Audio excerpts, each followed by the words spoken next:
तनिष्क नागपुर द्वारा प्रस्तुत प्रकाश पर्व परंपराओं का गर्व, इस कार्यक्रम की श्रृंखला का आज का ये हमारा चौथा अंक है और दीपावली का 5वां दिन बलि प्रतिपदा।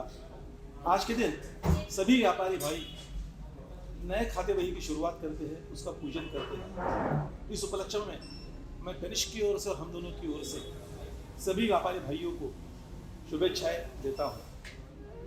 हम लगातार दिवाली के अलग अलग दिनों के बारे में जानकारी ले रहे हैं। आज आपके सम्मुख पहला प्रश्न प्रस्तुत करने आ रही है श्रीमती जायसवाल। मैं उन्हें विनती करता हूं कि वे अपना सवाल पूछें। रमा जी, सबसे पहले हमें ये बताइए कि इस दिन को लेकर हमारे प्राचीन ग्रंथों में क्या लिखा हुआ है? हमारे प्राचीन ग्रंथों में वामन पुराण करके एक पुराण है, जिसमें विष्णु जी के एक अवतार वामन अवतार के बारे में बताया गया है। वैसे विष्णु जी के 10 अवतार हम सभी को पता है। पहला है मत्स्य, दूसरा है कूर्म। जिस कूर्म अवतार में समुद्र मंथन की कथा घटित हुई थी, उसके बाद का अवतार है वो वराह अवतार है, फिर नरसिंह अवतार है और फिर होता है वो वामन अवतार। ये वामन अवतार हुआ किस लिए? महाराजा बलि कहा करते थे उसको। ये हिरण्यकश्यपु के बेटे प्रहलाद के नाती थे। इनके पिताजी का नाम था विरोचन। अब महाराजा बलि की खासियत क्या थी? तो बड़े ही प्रतापी थे, बड़े ही न्यायी थे, बड़े ही दिलेर थे और सबसे महत्वपूर्ण बात ये थी कि वो बड़े दानी थे। अब हुआ ये कि इस दानी होने का उनको बड़ा ही स्वाभिमान हो गया, गर्व हो गया, अभिमान हो गया। इतना अभिमान कि जो दुराभिमान की तरफ जाने लगा और उनको लगने लगा कि मेरे जैसा दानी इस दुनिया में कोई है ही नहीं। तो हमारी सारी भारतीय भाषाओं में एक संस्कृत की कहावत जो है वो अक्सर कही जाती है, अति सर्वत्र वर्जयेत। लेकिन आनंद जी, इसके पहले वाला श्लोक बहुत महत्वपूर्ण है। वो कहते हैं अति दाना बलिर्बद्धो यतिमानात् सुयोधनः विनष्टो रावणो लौल्यात् अति सर्वत्र वर्जयेत। तो अति दान करने से बलि का नाश हुआ। बहुत दुराभिमान करने के कारण दुर्योधन का नाश हुआ और स्त्री के प्रति बहुत ज्यादा लालसा होने के कारण रावण मारा गया। विनष्टो रावणो लौल्यात् अति सर्वत्र वर्जयेत। इसलिए कोई भी चीज में अति नहीं करनी चाहिए। अच्छा। तो ये बलि राजा को अपने दान देने की जो उनमें गुण था, उसका बहुत ही ज्यादा दुराभिमान हो गया था और फिर उस दुराभिमान को नीचा दिखाने के लिए या कम करने के लिए वामन अवतार की उत्पत्ति हुई। तो वामन जी वहां पे पहुंचे, बहुत छोटे से, जिसको बटू कहते हैं। जब मौंजी बंधन होता है या उपनयन संस्कार होता है, उस समय का जो जिस पर उपनयन संस्कार होते हैं उसको बटू कहा जाता है। उस रूप में एक छाता लेकर वो राजा बलि जब अपना यज्ञ पूरा करने के बाद दान सत्र शुरू कर रहे थे और करीब करीब उनका दान सत्र खत्म हो गया था, उस वक्त उनके दरवाजे पे जाके पहुंचे और उन्होंने कहा कि मुझे सिर्फ 3 पग की जमीन चाहिए। तो बलि ने कहा कि मैं इतना प्रतापी हूं और पूरे त्रिखंड का राज्य मेरे पास है, तो आपने मेरे को सिर्फ 3 पग की जमीन मांगी। आपने मांगा होता तो मैं इससे कई ज्यादा दे सकता था। तो उन्होंने कहा तुम 3 पग तो दे दो। उन्होंने हाथ पर पानी छोड़ा दान के लिए कि ये लो, मैंने तुम्हारे लिए 3 पग जमीन दी। और वो बटू के रूप में आए हुए भगवान विष्णु इतने ऊंचे हुए कि आसमान से भी आगे उनकी शिखा पहुंच गई। जिस दिन ये सारा हुआ वो ये बलि प्रतिपदा है। उन्होंने पहले पग में पूरी पृथ्वी नाप ली, दूसरे पग में उन्होंने आसमान को छू लिया और तीसरा पग कहाँ रखूं ऐसा जब उन्होंने पूछा तो बलि ने कहा मेरे सर पे रखिए और बलि झुक गए। इसमें हमने ये ध्यान में रखना चाहिए कि हिरण्याक्ष को पराजित करने के लिए वराह अवतार हुआ, हिरण्यकशिपु को पराजित करने के लिए नरसिंह अवतार हुआ, प्रहलाद के नाती को पराजित करने के लिए वामन अवतार हुआ। इसमें आपने देखा होगा कि पूरा का पूरा खानदान विष्णु को अलग अलग अवतार लेने के लिए मजबूर करने वाला है।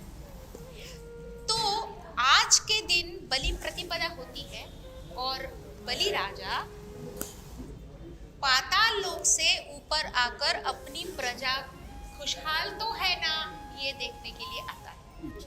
और इसीलिए हम इसको व्यापारी लोगों के लिए जो आर्थिक व्यवहार करते हैं उन लोगों ने जब आर्थिक व्यवहार ठीक से हो जाते हैं तभी प्रजा खुशहाल होती है। If your economy is strong your nationals are happy, वो देखने के लिए बलि राजा आते हैं और इसीलिए एक नया साल भी यहाँ शुरू होता है। हम इसको आर्थिक साल कहते हैं, यानी फाइनेंशियल ईयर। आज से विक्रम संवत शुरू हुआ। ग्रेगरियन कैलेंडर लिखते हुए हम लोग कैसे लिखते हैं कि 2020 है, ये अंग्रेजी लोगों ने लगाई हुई कालगणना है। इसके पहले 56 साल अगर हम देखते हैं तो तब से विक्रम संवत हम गिनते हैं। बलि प्रतिपदा ये सिर्फ त्योहार ही नहीं, फाइनेंशियल ईयर की शुरुआत है जी। ये एक अनूठा विचार आज मुझे मिला। हमारी तनिष्क की एक मान्यवर ग्राहका श्रीमती डॉक्टर तुलसी छाड़ी आपसे अगला सवाल पूछना चाहती है। जी रमा जी, आपने जो कहानी सुनाई, ये कहानी हमें समझ में तो आ गई, लेकिन इस कहानी का तात्पर्य क्या है? What is the moral of the story? इस कहानी का तात्पर्य ये है कि कितने भी गुणवान क्यों न हो, हमें उसका दुराभिमान नहीं करना चाहिए। और अगर दुराभिमान होता भी है तो साक्षात भगवान आके हमको ये सबक सिखाते हैं कि आप पाताल लोक में जाके रहोगे, आपको किसी भी तरह से पृथ्वी पर रहने का अधिकार नहीं है। इसीलिए हमें दुराभिमान से हमेशा दूर रहना चाहिए। आज के दिन पत्नी पति की आरती उतारती है और उसके कलाई पे एक कलावा बांधती है। कारण क्या हो सकता है? तो आरती इसलिए उतारी जा रही है कि पिछले साल भर आपने अपने धर्म का पालन किया। यहाँ धर्म का अर्थ कर्तव्य ऐसा है।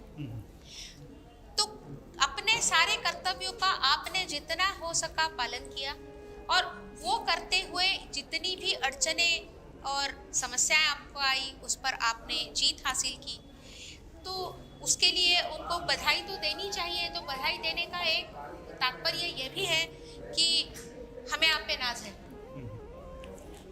और फिर कलाई पे कलावा भी बांधा जाता है।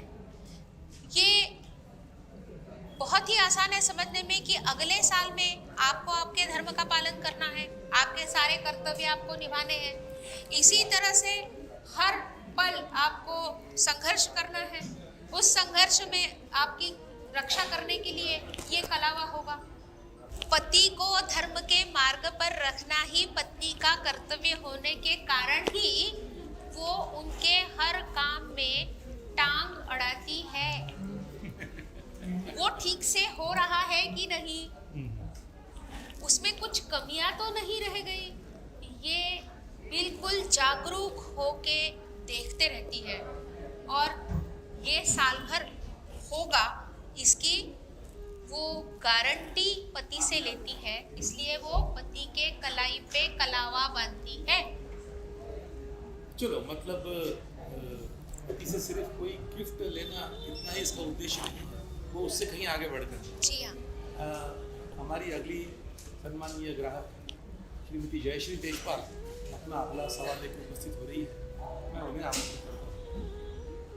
रमा जी, हमने सुना है केरल राज्य में ओणम के दिन राजा बलि एक दिन धरती पर आते हैं, ये सच है क्या? जी हाँ जयश्री जी, आपने बिल्कुल सही बताया कि ओणम जो होता है केरली लोगों का त्योहार, उसमें भी वो लोग ये मानते हैं कि बलि राजा एक दिन अपनी प्रजा को मिलने के लिए, उनकी खुशहाली जानने के लिए धरती पर आता है पाताल लोक से। क्योंकि बलि राजा जो है ना वो चिरंजीवी है। हमारे भारतीय संस्कृति में सप्त चिरंजीवी करके एक संकल्पना है। अश्वत्थामा बलिर्व्यासो हनुमानश्च विभीषणः कृपः परशुरामश्च नमन्ते सप्त चिरंजीविनः, ऐसा कहा जाता है। उसमें बलि राजा का नाम है। वैष्णव परंपरा में बलि राजा का बड़ा ही महत्व है और केरल में बलि राजा को अपना राजा कह के उसकी पूजा भी की जाती है। वो ओणम के दिन होती है, वो उनका साल का पहला दिन होता है।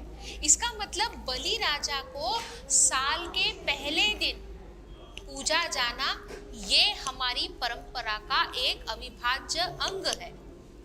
तो ऐसी ये बलि की कहानी है और इसका एक और भी वैज्ञानिक पहलू है जो बहुत ही रोचक है।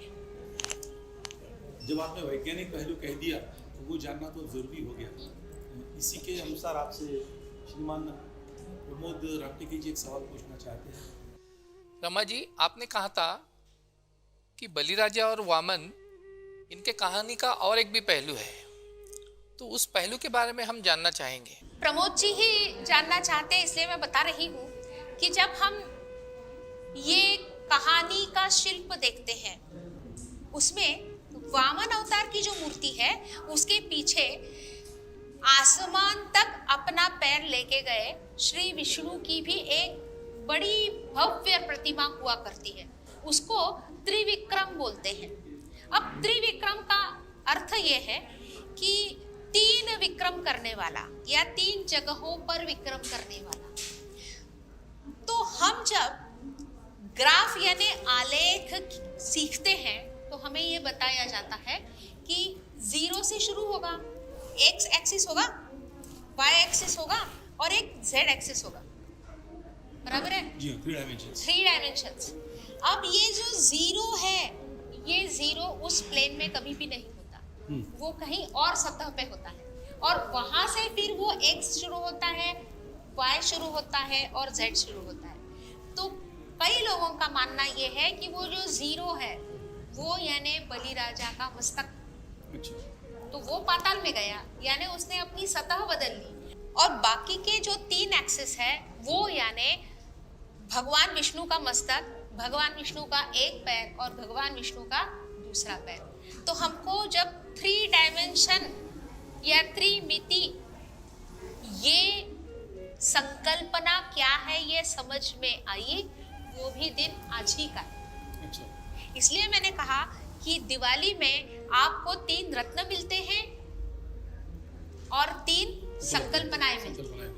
तो बलि प्रतिपदा का विज्ञान के साथ आने वाला संबंध बहुत ही रोचक है और हमारी भूख बढ़ गई है कि बाकी दिनों के त्योहार में और कौन से नए नए बातें हमें समझ में आने वाली है। तो आज के लिए हम रुकते हैं, आपसे आज्ञा चाहते हैं, कल आपके सामने फिर उपस्थित होंगे।